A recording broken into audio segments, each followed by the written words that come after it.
Hello and welcome to Reggie'sTake.com podcast number 32. Hugh Jackman and Patrick Stewart ride off into the sunset in the spectacular and moving Logan, a comic book movie any movie lover should go see. And Bill Paxton, a beloved actor from such movies as Aliens, True Lies, and Twister, passed away in late February. We'll take a look back at his movies and what made him such a fun actor to watch. Joining me is my co-host James, as we will talk about those topics and much more, I'm sure. James, welcome. Hello, thank you for having me. Hey, what's up? Not too much. Enjoying the nice weather. It's March, but it feels like May. If you look at the release calendar, is almost feels like a May or June movie kind of month. I mean, we started off with Logan, which we're going to talk about, and then Kong's come out, and then after Kong, you get Beauty and the Beast, and then after Beauty and the Beast, you get the Power Rangers movie, which I'm not interested in whatsoever. I was too old when the Power Rangers came out, so therefore it really has no interest in me anyway, even if it turns out, let's say, be one of the top 5 movies of the year, which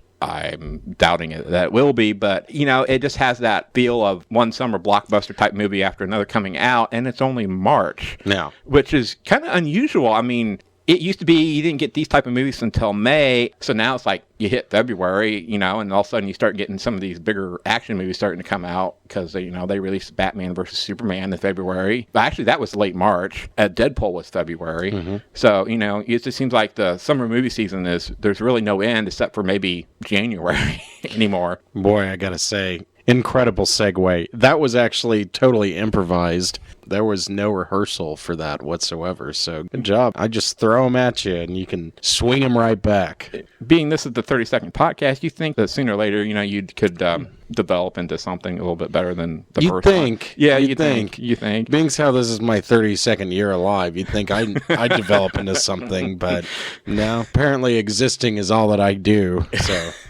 Logan.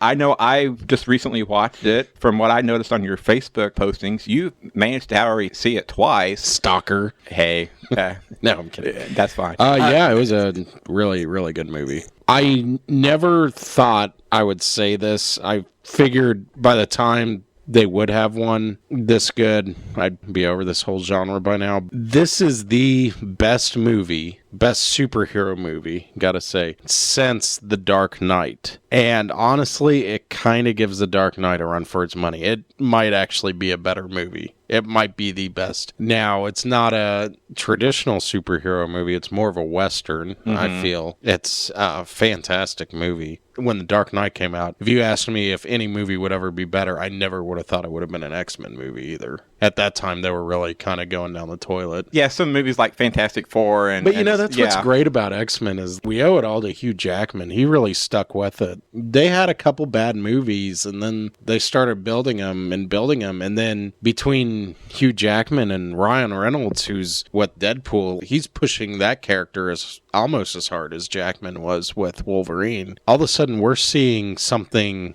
from Fox, of all studios, that we're not really seeing in Marvel Studios anymore. We still are. I don't want to say that, but to a much smaller degree, which is pushing the envelope? Well, I was going to say the directors and the actors' artistic vision being brought in. Marvel has become mostly pretty much a machine, and to be fair, they make a great product. There isn't a bad movie from Marvel. They're all really good. But right now... Well, with what you were just saying about with Marvel has found that formulaic cog in the whole wheel that is clicking and it's working, and until they hit a bump in the road to cause them to rethink what they're doing, they're going to continue down that path. Go back to Phase 1, though. Phase 1... It had its ups and downs in Phase 1. I was going to say Phase 1 still allowed their directors more artistic license, I should say. Iron Man is Iron Man because of...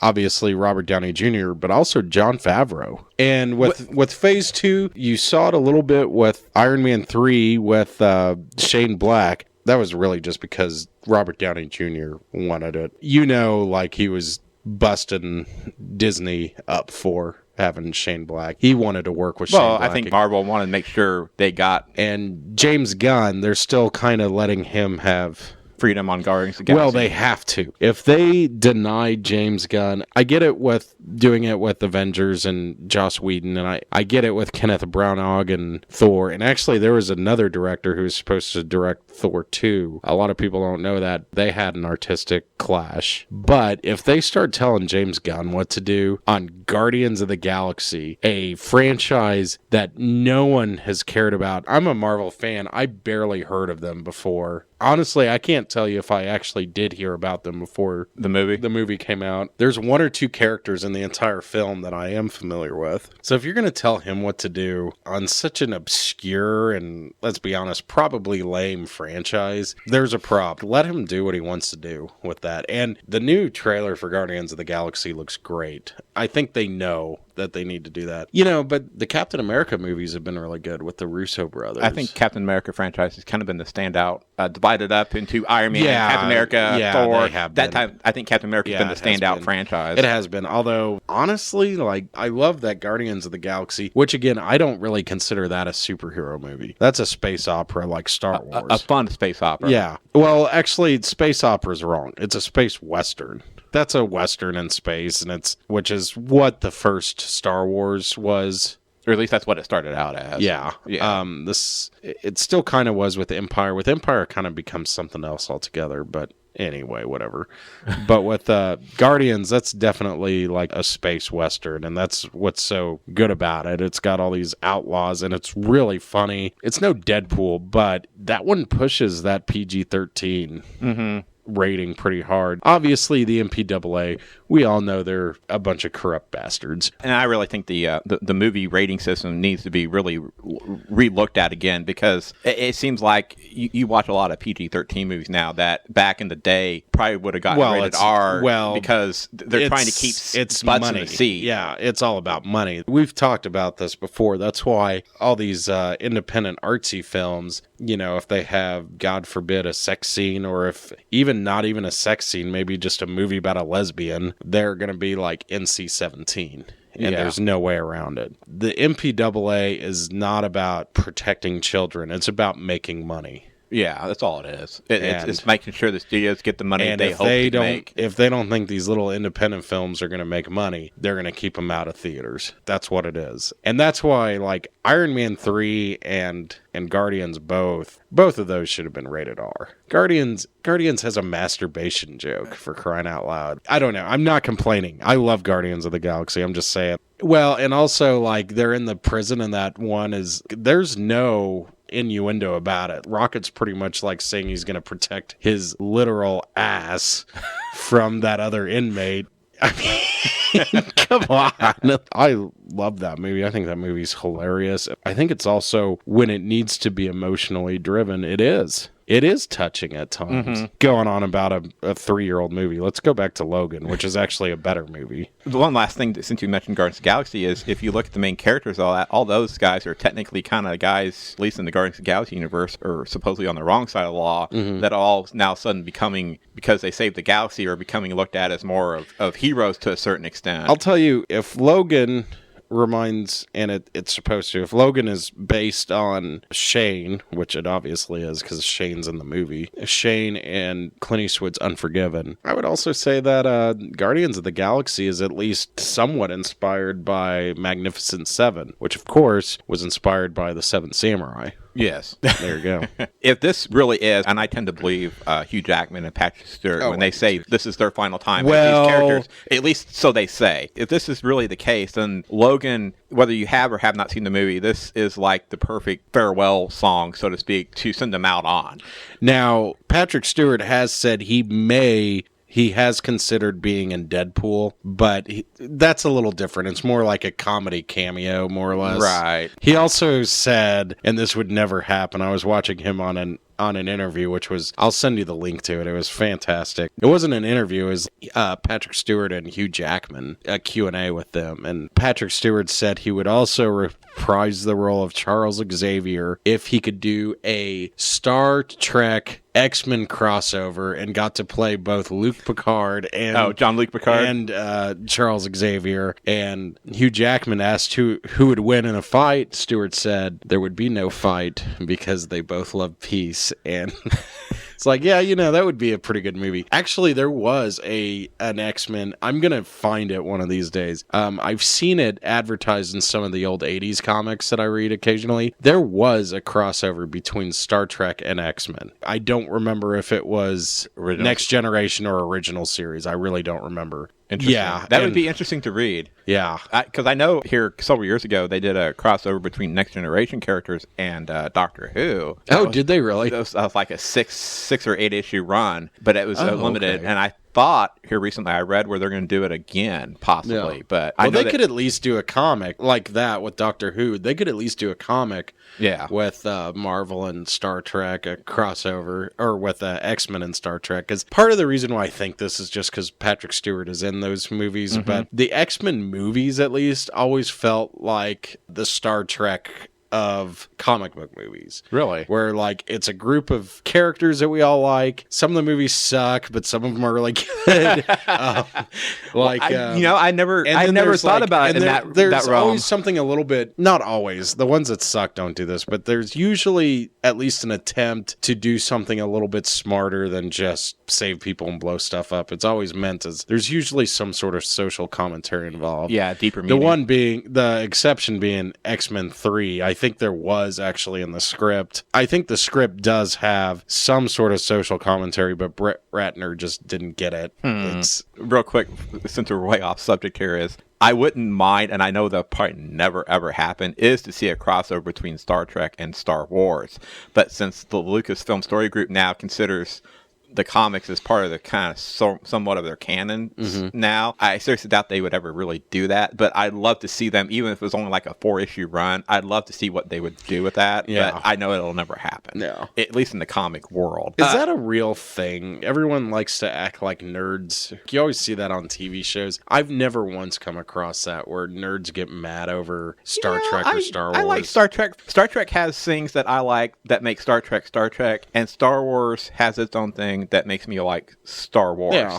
There's nothing to say, okay, if I had to choose one franchise saying you can only watch this one or this one, I don't know if I could choose. But at the same time, there's different reasons for me for like it. I would just choose one. It doesn't matter. Like, if this is the gun to your head scenario, I'd just choose one. It doesn't really matter. I think I'd almost go Star Trek because it's got more movies to watch. I'd rather just not get shot in the face. I'd just pick one whenever comes to mind. But Star Wars is also, for me, is what I kind of grew up on. Sure. That's what I'm familiar with. Where Star Trek kind of came later into my life as far as liking Star Trek. But that's a whole nother subject. Going back to Logan, what was your initial thought of Logan? Oh my God. Initial thought? What did you think of the movie? What made you like it? Is there anything in the movie that you didn't like? No, there's nothing in the movie I didn't like. I think the movies, there were parts where I thought it was going to go bad and then didn't. Don't want to talk too much about this scene yet because the scene is really important and we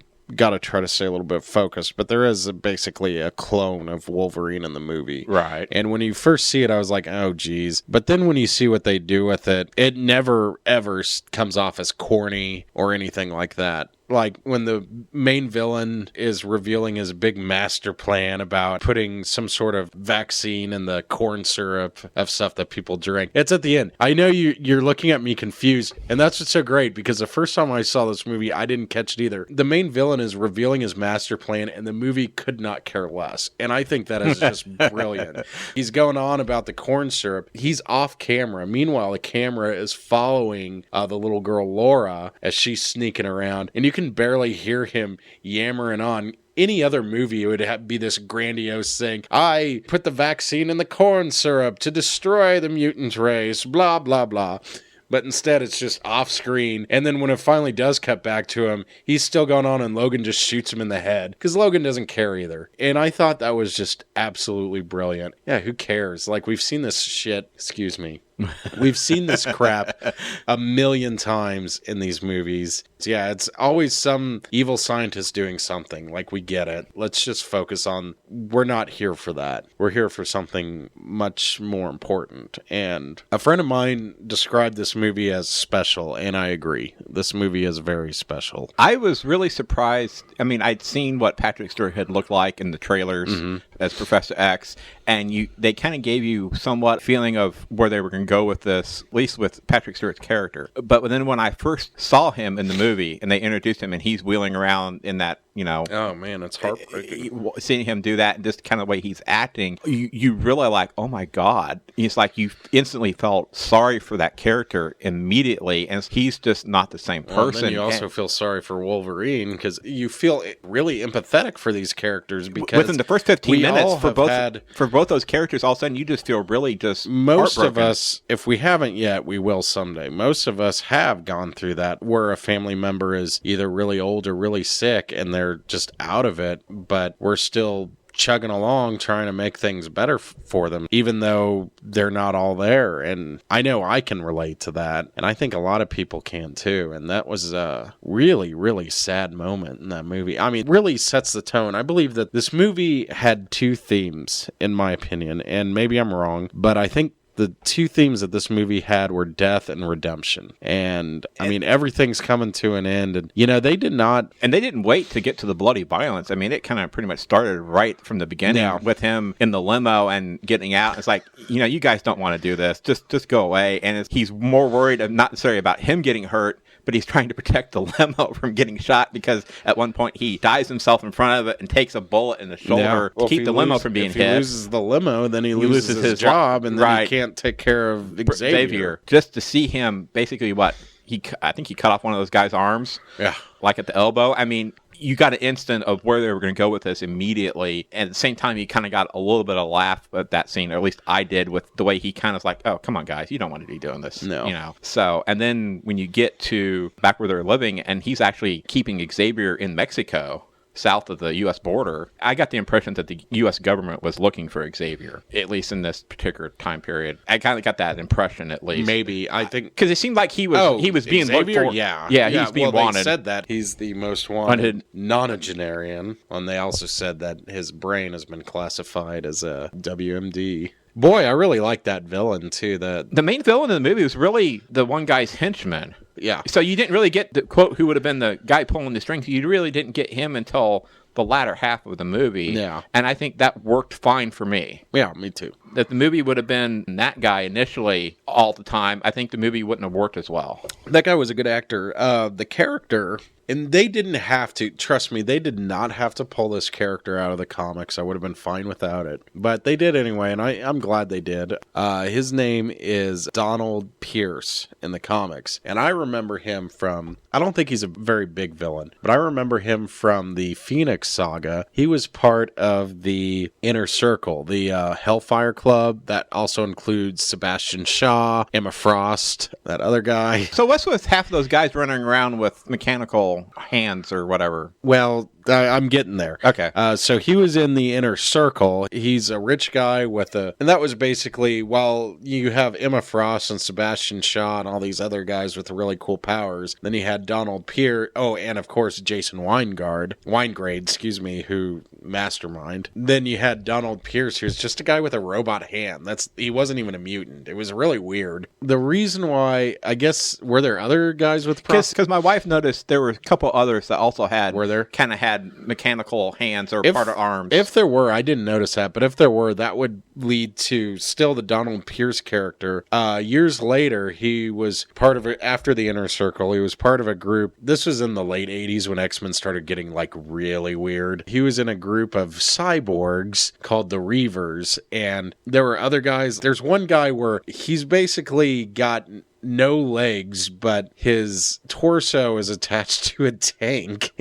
And wow. Then there's another guy, and then there's just Donald Pierce with the arm. I think the other guys, I'm not sure, but I think their limbs were cut off by Wolverine, because I seem to remember them always after Wolverine, but I don't know. They could have been something else. Because that was another thing in the comics. I think Wolverine was really violent for that time, pretty unheard of. So they addressed that. The other X-Men were like, you got to stop killing. So there's one, this is still when he's attacking the Inner Circle, they have all these henchmen, and so instead of killing them, he just cuts off their arms. So then they come back with prosthetics. I almost wonder, maybe they weren't good enough writers for this to be true, but I almost wonder if that was just them going up to the comic code being like, we didn't kill him. Oh, yeah, okay. Like, I mean, this might be worse, but we didn't kill him. Anyway, all I was really going to say about him is I really liked that actor. Somebody told me he was on the show Vikings. He was really good. If you're talking about the same villain that I'm assuming you're talking about in the movie, when he initially let himself in Wolverine's limo and Wolverine telling him, get the F out of my car, and he goes, I'm after somebody else. I don't care about you. And I found that really interesting that even though they figured out, this is Wolverine, even though he's been in hiding. We know who you are, but I don't care about you. No. I don't want to deal with you. I'm after somebody else, and come to find out that somebody else is the girl. I just found that really interesting that, they kind of introduced, quote, your main antagonist in that way, and I like that. I think we're also focusing a little bit too much on plot right now. What makes this movie so good isn't necessarily the plot, although the plot was really good. I mean, this movie was it's not that it was nothing I'd ever seen before. I mean, we've seen this type of movie before and lots of times, but we'd never really seen it before in a superhero movie. It's a very, not only violent, but also a very sad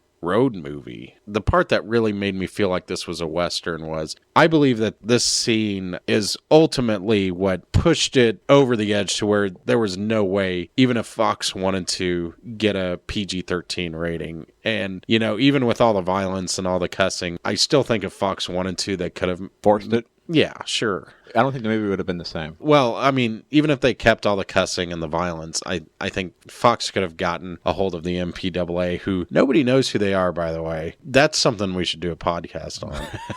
I think they could have made it a PG-13, but there's one scene that's just impossible, and that's the scene where that clone kills the family. And that was that was rough. What about even the hotel scene in the casino with Wolverine going through, forcing his way into the hotel room? No, that's not what I'm saying. Not even that scene? No, that's not what I'm saying. I'm saying, that was violence, but the one with the family, that scene is really, because it was such a nice family, and you get to know them as people. They're not just the Ma and Pa Kent wannabes on, if you remember Wolverine Origins, that old couple that gets shot. You actually get to know this family, this husband, wife, and son. You get to know them pretty well, and then they just get brutally slaughtered. I think that is the scene that I don't think there's any way that they could have. I don't even know why I'm saying this theoretically.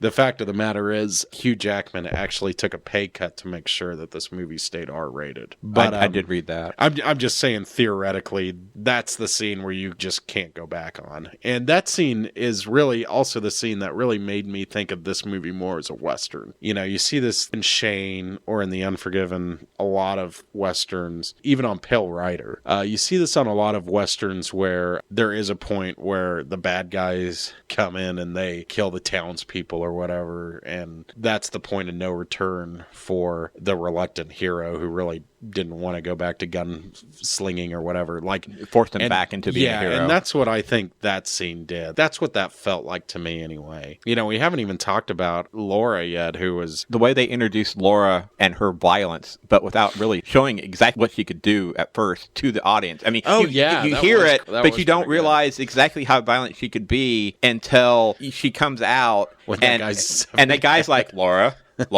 and you could tell she's holding something, but you're not quite sure yet. And then she sits there and she rolls it out towards him, and then you realize it's a severed head. Yeah. That's when you're like, holy crap, this girl can kick some ass. And then just as you think they've got her contained and about ready to, put her in those special handcuffs or whatever it is, and then you get that extra surprise of the claw coming out of her feet. Yeah.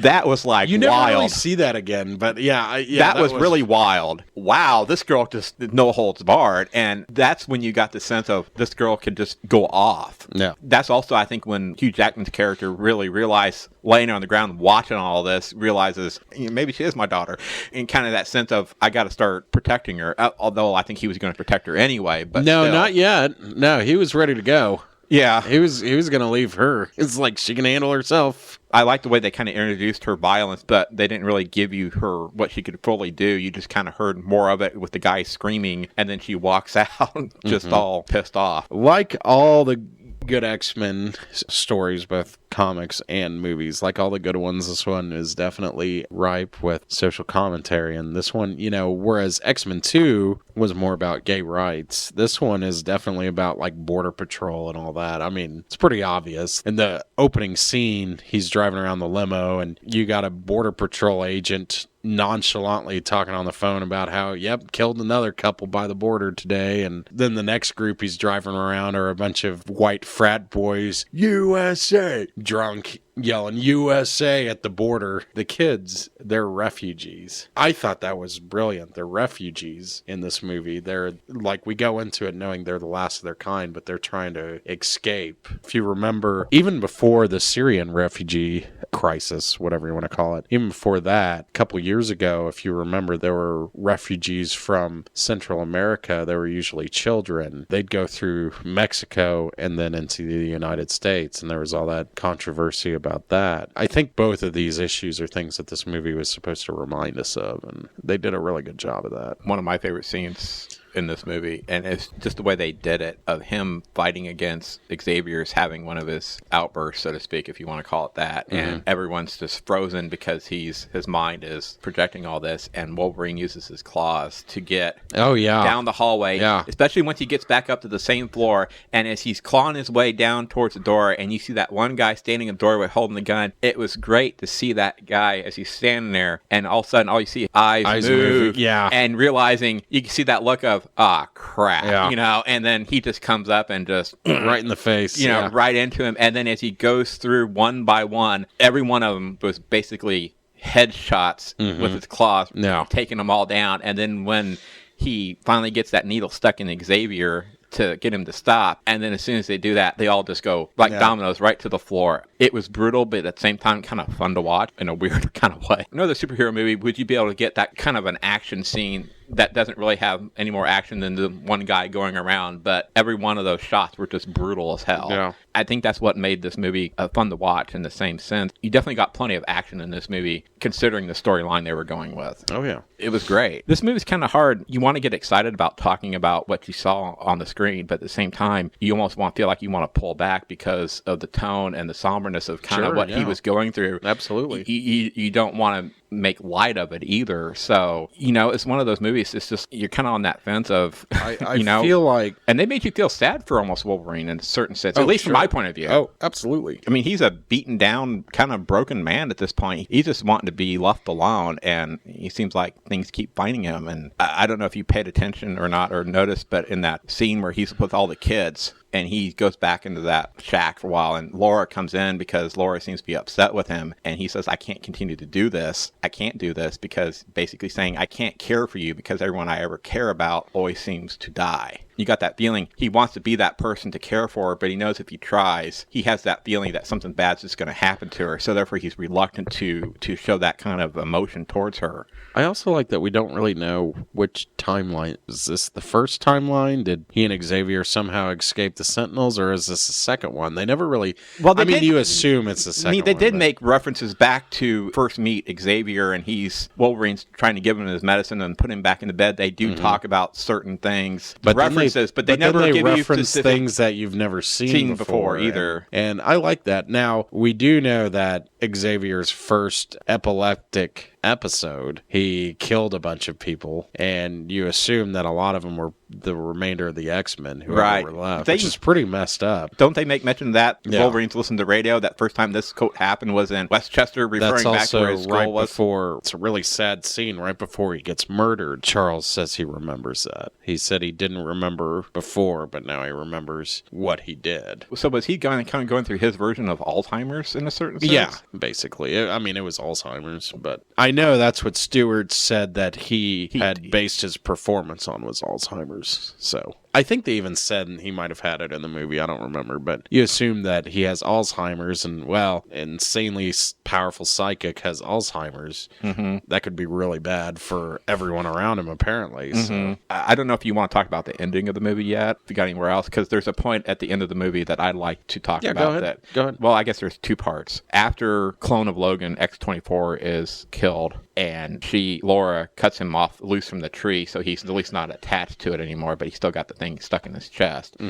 he finally kind of has that moment of letting himself feel for her. At the same time, he's almost relieved that he finally kind of gets, and him saying, so this is what it feels like. I'm assuming he's referring to death. Yeah. About the same time he finally takes a hold of her hand, he says that, and then his hand goes and he dies. Yeah. And her saying, no, daddy, daddy, that was tough to watch. I know my wife bawled when she saw it, and I don't get too emotional at movies pretty much, but even though I never got watery-eyed or anything like that, you know, you definitely got that lump in your throat of, wow. And then the other part of it is, you see the rocks, and they've obviously buried him, all the kids around, and as soon as she's done saying what they say, the kids all start walking off, and she starts walking off, and she goes over and she pulls up that cross that they made, and then they turned it over and put it in there, and then they kind of slowly zoom into it, and then they just go to black. I thought that was no better way of ending that movie. Absolutely. That was like so perfect. Absolutely. And whoever's idea was to do that with the wooden cross and turn it over and make it an X, they should give themselves a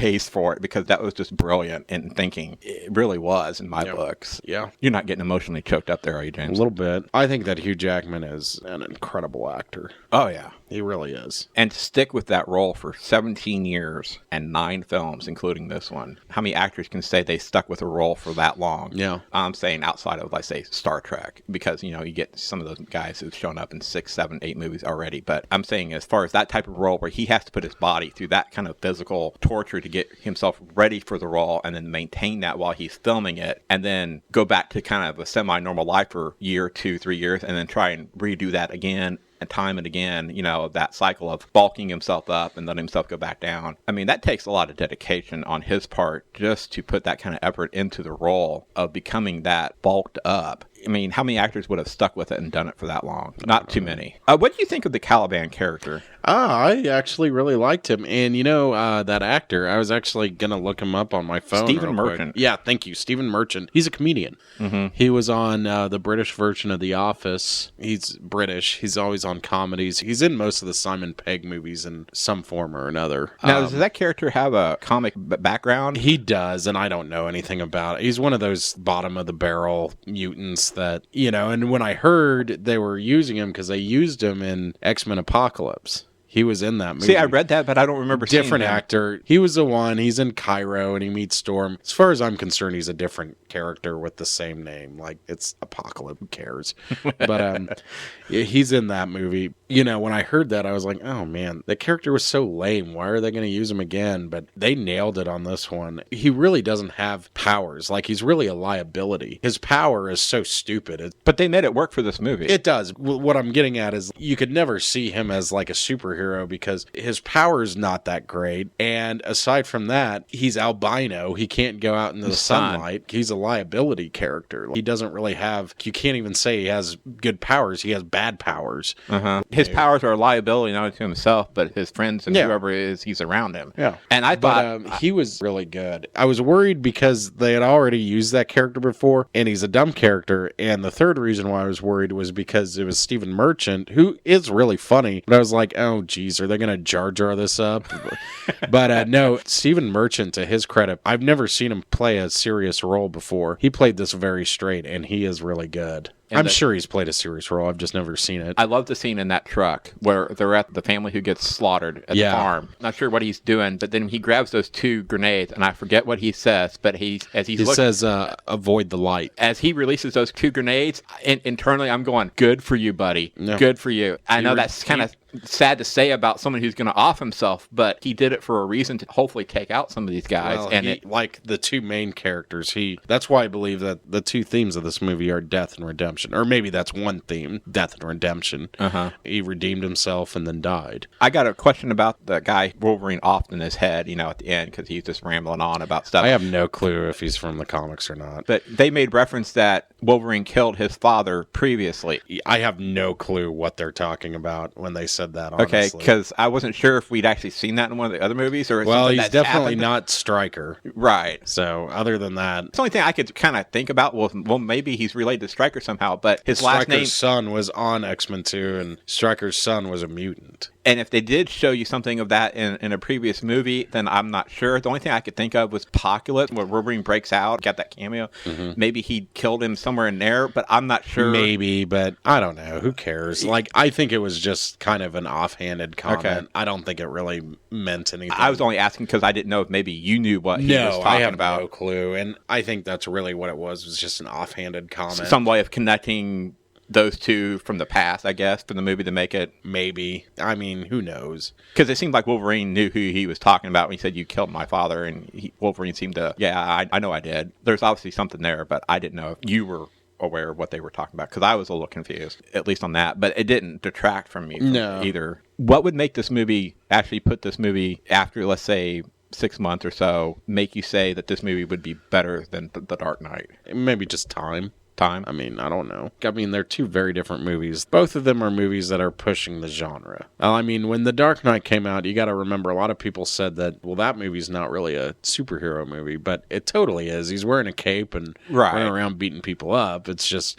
This is a superhero movie that doesn't feel like a superhero movie in a certain sense. Yeah, well, that's how both of them are, I guess. This one really doesn't feel like a superhero movie, though. I don't know. It just depends. I mean, The Dark Knight might be more fun to watch. How weird is that? Because, like, The Dark Knight isn't exactly a fun watch either. Like, I mean, that's a pretty brooding movie. Yes. So, like, how weird is that we're even saying that The Dark Knight may be more fun to watch than Logan? Like, that shows how dark this movie is. You know, I really like this movie. You know, it's funny, right before I saw this movie, a few days before, I finally got around to seeing Tarantino's Hateful Eight. I was kind of in a Western mood already. It's pretty good. I mean, it's a Tarantino movie, so... I know my wife's seen that, so it's got some stuff in it where you're just like, why is that in this movie? But for the most part, it's really good. I really liked it. Now, from what I could find, Logan had a really good opening weekend for what Logan is, being an R. Maybe they'll make a sequel. Well, at one time it was rumored that there was supposed to be a post-credit scene in the Logan, and then after how awful would that be? Well, then a few days later, the studio came back and said, no, there will not be a post-credit scene. And some people were worried during that time when they thought there was supposed to be. The one thing they didn't want to see was come back to that gray site and all of a sudden see a claw come back out of the rock. That actually, really I have a feeling I know where that rumor came from, and that is probably from the Deadpool short film.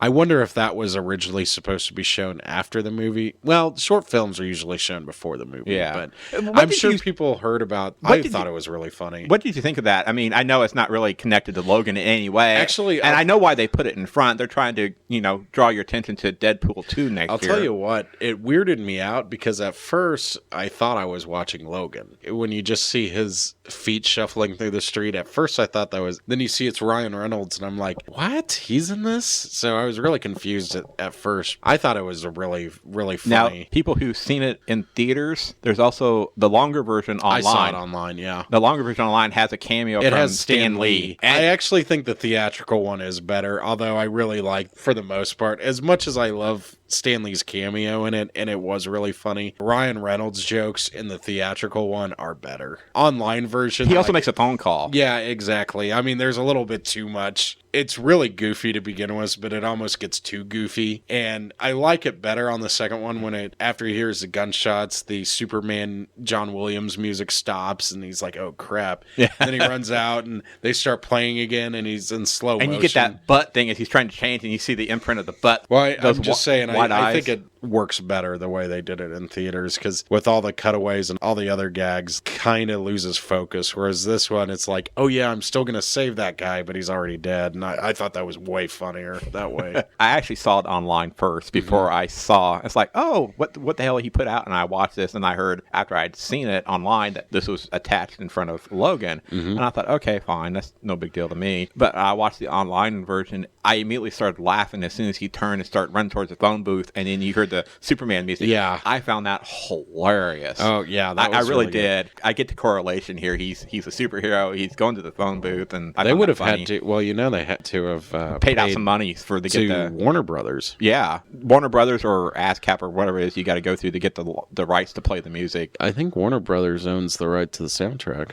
Yeah, I'm not sure. But however that works, yeah, they had to pay out some money to do that. Well, Seinfeld did it once, so... And Seinfeld, I mean, it was a big budget TV show, but it was still a TV show. So. Yeah. Even though Logan was rated R, had a decent opening weekend at $85.3 million for its opening weekend domestically. I know worldwide it did a little bit better. It obviously did way better. Logan's opening for 10 X-Men movies puts it right in the middle.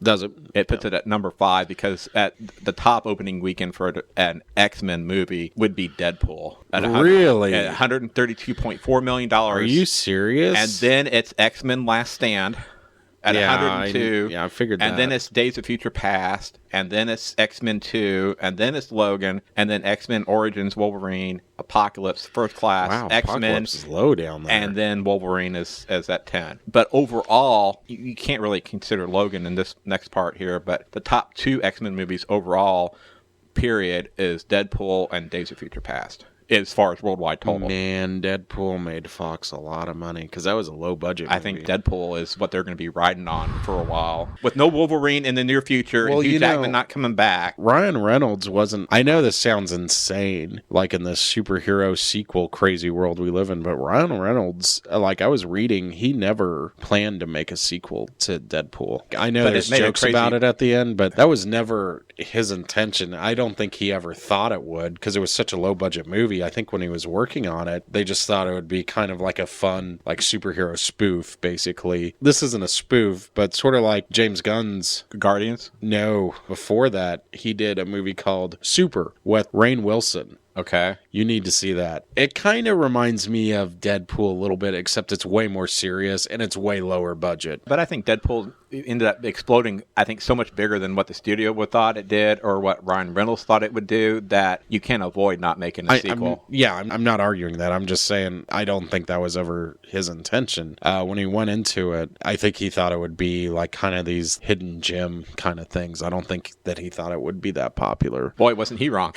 Yeah. The reason why that movie did so well, I think it was really because of the viral marketing.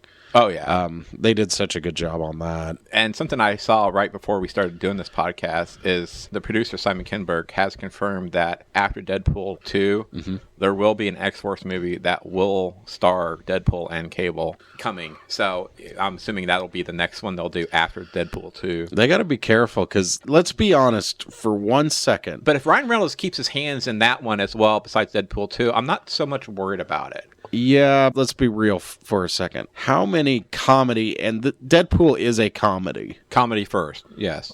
How many comedy sequels have you seen that are any good? Probably a handful, maybe less than 5 that are actually worth it. Yeah. And how many of that handful are actually better than the first one? I guess that would depend on your own personal opinion. Well, like, I think Anchorman 2 is good. And see, like, even that, I have to act like I'm defending it. Same with Ghostbusters 2. It's okay. Ted 2's okay, but it's not better than the first. I still need to see that. I need to see that. Get Him to the Greek wasn't very good. Yeah. What else is there? I mean, I don't know if you'd consider this a comedy, but like Back to the Future 2 isn't as good. I don't know if you want to call Back to the Future 2 a comedy. Yeah, I don't know. It falls in that weird kind of range of different genres in my book. A comedy, I'm just trying to think of... I guess the Toy Story sequels are really good, but... Would those be considered comedy or more? I don't know. I think the first one was, at least. If he can do it, more power to him, but Men in Black 2 is terrible. It's okay. People liked Men in Black 3. I never saw it. People said that one was pretty good. I liked Men in Black 3. Yeah. I really did. I mean, I know people say Men in Black 2 sucks and that Men in Black 3 still not as good as the first one, but overall, as a 3-movie package, if Men in 2 is the worst of the 3 movies, I still enjoy all 3 movies. I mean, they are what City they are. Slickers 2. The entire Police Academy series. Yeah, but... like, I'm just throwing these... I'm sorry. I know, but Police Academy is really kind of like a different the best animal. Ones that I can think of. The 2 best ones that I can think of are Ghostbusters 2 and Anchorman 2. I'm sure there's something. Oh, I'm sure like, there is. I'm sure we're missing something out there. People like Home Alone 2, I guess. I guess Home Alone 2 it kind of sucks, though. Let's be honest. Did you see someone's altered versions of like Home Alone and Home Alone 2 of all the things that Macaulay Culkin's character did to those 2 guys? Those things would have happened. What the realistic version of what should have been? Have you ever seen a movie called Wes Craven's first movie, Last House on the Left? No. I'm pretty sure that's where Home Alone 2 comes from, because they set up booby traps all over the house, like the exact same way almost. Only it's not funny, and like it's really gory and gross. And so what would you, before we move on to our last subject or whatever. Are you really going to ask what I'm going to rate this movie? We've done it in all the other podcasts. Just real quick. Actually, I will, because I almost never give an A+. This is an A+. Okay. I can't think of the last movie I gave an A+. I usually give A's. A or A-, but never an A+. I give a lot of C's. I give a lot of C's. It has to be really bad for me to... Even like Batman versus Superman, I think I gave it a C. Like, it's a watchable movie. It's got watchable scenes. It's got You still haven't seen the extended edition yet, have you? No. You need to really watch that. Yeah, I'll give it an A+ too. Final thing we're going to talk about today is in between this podcast and our last podcast we did, Bill Paxton passed away. Yeah. Passed away from a fatal stroke 11 days after having heart surgery to replace a valve leading out of his aorta. It was sad to hear. He's the only actor who can claim he's been killed by a Terminator, an alien, and a Predator. It's true. For whatever that's worth. He's got some really memorable roles, at least as far as I'm concerned, some roles that I love. Even though he's not a main character in True Lies, I do love when he does pop up in True Lies as kind of the comedic relief. True Lies is probably one of my top 3 or 4 Schwarzenegger movies of all time. I loved him in that movie. Obviously, he's only got a small cameo in Terminator at the beginning with the punks. When Schwarzenegger first comes back in there and he's wanting clothes. Yeah, he's part of that 3 guys who got killed. Weird Science was probably the really first role he got really noticed as Chet. I love that movie. I mean, it seems a little dated now, but that's still a fun movie to watch. Of course, Aliens. Game over, man. Yeah, that's the one everyone knows him. He's so annoying in that movie.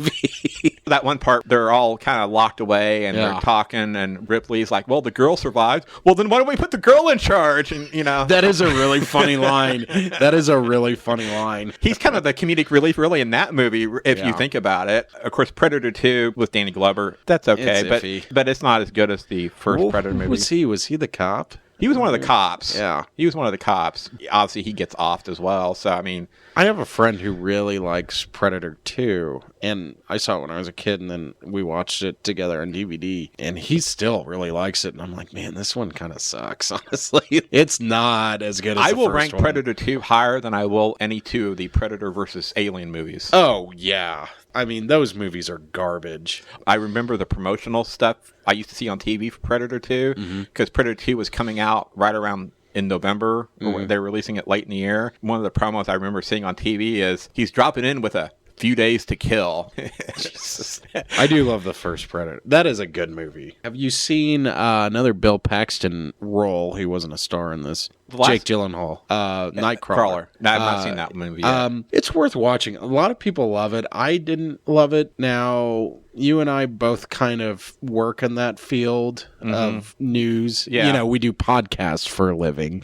We both work in like news and TV. We've had experience in media. There's some things that they got right, and there are a lot of things that are just baffling in it. So, like, well, any movie's can take license with anything. So. Yeah, but part of it is like maybe it is a little different in like a big city like LA, or not even some New York. podunk one horse town like where we're from. Well, the movie takes place in LA, but maybe things are different over there. But now that I'm thinking of it, when I first saw it, I thought maybe it was a concept that would have made more sense about 10 years ago, but maybe I was actually behind the times. Wow, epiphany. Maybe I was thinking about what it was like in our little one-horse town, but now maybe it is more cutthroat now. I don't know. Yeah, I guess it could be. I don't know. At the same time, though, everyone's using cell phones instead of big equipment. Well, the media landscape, as far as how people get their news, is changing almost on a yearly basis. So, I mean, but he's in that movie, and I didn't recognize him at first. He's really good in that movie. He's real scummy, and wow, yeah, he's good. I like. He was also in Edge of Tomorrow that year, same year that Nightcrawler was out, 2014. What was that? Remind me of that movie. Edge of Tomorrow, Live, Die, Repeat with Tom Cruise. He keeps going back, reliving the same day, kind of with aliens invading Earth. Someone was telling me about that. Oh my gosh, someone was talking to me about that the other day. Yeah, he plays some military guy in that movie. Now, when he was telling me about that, I was like, yeah, I can't think of it, but now I can think of. I never saw it. He was also in a Apollo 13 movie with Tom Hanks. That's right. Twister, that really sensationalizes storm chasing in a certain sense. And I think that's really what started the big storm chasing craze that goes on. You see a lot of amateurs trying to go out You might be right there. chasing tornadoes. You might be right. Because now all of a sudden you see a lot of these guys going out. Boy, that movie's hokey, man. They're holding onto a rope or something. And it's rope tied to some pipes in the ground. Yeah, it's like, I'm sorry. With an F5 tornado. Yeah. No, you're not going to survive that. I don't care who you are. Superman would be the only one. And even then, that'd still be a little ridiculous. Well, the rope would break. Yeah. No shit. He was in Titanic, but he wasn't on the ship Titanic. He was in the future with the older character Rose. Right. Actually, I was just watching that yesterday. I watched Titanic. That's a good movie. We forget how good it is because all the 8th grade girls were singing Celine Dion for like the next half a decade. But so like that got kind of annoying. But go back and watch. That movie's really good. It ages really well. It looks like it could have come out last year. Like it looks really good. Well, it's a James Cameron movie. Right. I mean, it seems like... I also watched... I was in a James Cameron mood. I also watched Avatar early. I didn't watch the whole thing. I watched, like, parts of it. And that's a pretty good movie, too. You kind of forget about... I think the whole world thinks it's trendy to hate whatever James Cameron is making, but he makes good movies, man. Avatar has some pretty hokey stuff, but, I mean, you know, it's a kid's movie, and it's a good kid's movie, so there you go. And he's going to do 4 sequels to that movie. I don't see how he can do that. He's putting a lot of eggs in one basket in my book. Yeah, especially, and he's taking too long. He should have done it like when people still had Avatar fever. I don't mind that he's going to do a sequel to Avatar. And if he has plans in the back of the head of maybe doing 2, 3, or however many, but to come out and saying, yes, I'm putting out 4 more sequels seems a little stupid. You know what? Like, he doesn't even need plots. Like, honestly, like watching that movie, he could just have a bunch of people like them running around looking at weird crap at this planet for 3 hours straight. I'd be like, okay, this is kind of cool, I guess. Remember screensavers? I was going to say it could be like one 3-hour-long screensaver, but then I was like, no one uses those anymore, so... But then again, being James Cameron, I say it'd be stupid to announce you're doing 4 sequels, but I guess if there's a director out there who might be able to pull off such and have them all be at least considered successful, he would probably be the guy that could maybe pull it off, but I still won't say he can. But then again, as soon as I say that, he'll go out and prove me wrong. Not that he cares what we think, but at the same time... Yeah, I'm going to make the best Avatar movie just to prove Reggie wrong. Not going to happen. I listen to this podcast. I'll show you, you son of a bitch. Well, if James Cameron is listening, or actually for some weird reason... God rest your soul, Bill Paxton. Yeah. Oh, another weird... trivia. I believe the butler that's in all 3 of just small role, all 3 of the old Spider-Man movies. Harry's butler, Bernard, that's Bill Paxton's dad.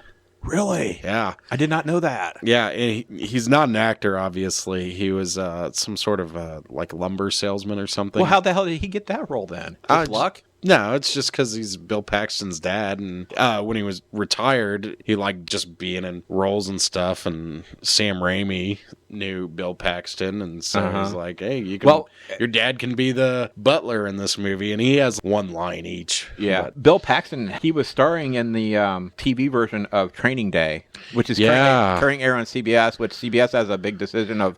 That's one I got a question. How can you make a series based off Training Day? Well, okay, Is each episode going to be a different training day for somebody? I don't know.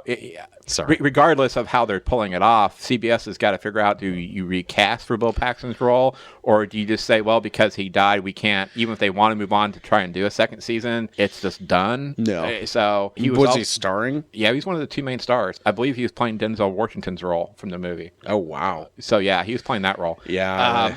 He was on TV. He did do Big Love on HBO, which got him a couple of Emmy nominations. And then he was also in the 2012 Hatfield McCoys miniseries on the History Channel. He played the leader of the McCoys. No way. I've seen that. I didn't recognize him. So that was Bill Paxton? Yes. That's awesome. I did not know that. You wouldn't think 62 would be young, but that's nowadays... pretty young. Nowadays, that's just really young. He's pretty young. He's probably still had another good 20 years of acting if he really wanted to, left in him. Any final thoughts on anything we've talked about? Boy, this is a really depressing podcast. Talking about death in movies, death in real life. But if you have not seen Logan, obviously you listened to this podcast before you should have gone and seen it. Whether you have or have not seen Logan, you should definitely A, go see it, or B, go back and see it again. Don't take your 5-year-old to see it for crying out loud. No, although I did notice at the theater, a gentleman walked in with his, I'd say, about 10-year-old son, which I guess that's his choice. I don't really have a problem. I saw violent movies when I was a kid. I don't have a problem with it, but if your kid doesn't... You got to make sure your kid's adjusted it well enough in the head before you go take into something like that. I mean, just because it's a comic book character doesn't Not necessarily even that. I think you're better off just letting your kid watch it on DVD. That's fine. I go to the Warren 21 anyway, which is 21 to enter, which there was still some jerk sitting next to me that was a total idiot. I think he was really stupid, but like he was mouth breathing the whole time, and I wanted to say something to him, and then I saw he was like 21, but just when I saw him, I was like, man, I feel sorry for him now. So if you haven't seen Logan, go watch it, or just go see it again if you have seen it. It is an excellent movie, probably if not the best comic book movie this year, definitely one of the top 2 or 3 this year, if not the best. I'm sure it will be. I mean, Guardians of the Galaxy is good, but it's not that good. You can find links to James's True Believers on reggiestake.com. You can now find my podcast on Podomatic, and if you hit the little subscribe to iTunes, even though I'm not quote on iTunes yet, but if you have an iTunes account, it will start downloading to your iTunes account, which I found out just by screwing around with it. Hey, so nice. That's kind of cool. Nice. Now, every time I upload a podcast to Podomatic, not too long later, it pops in saying, hey, you got a new podcast on my iTunes account I can download. So that's kind of cool. You can also find me at reggiestake.com, Facebook, Twitter, at Reggie's Take. Thank you for listening. We'll definitely be back for podcast number 33, and we'll talk at you later.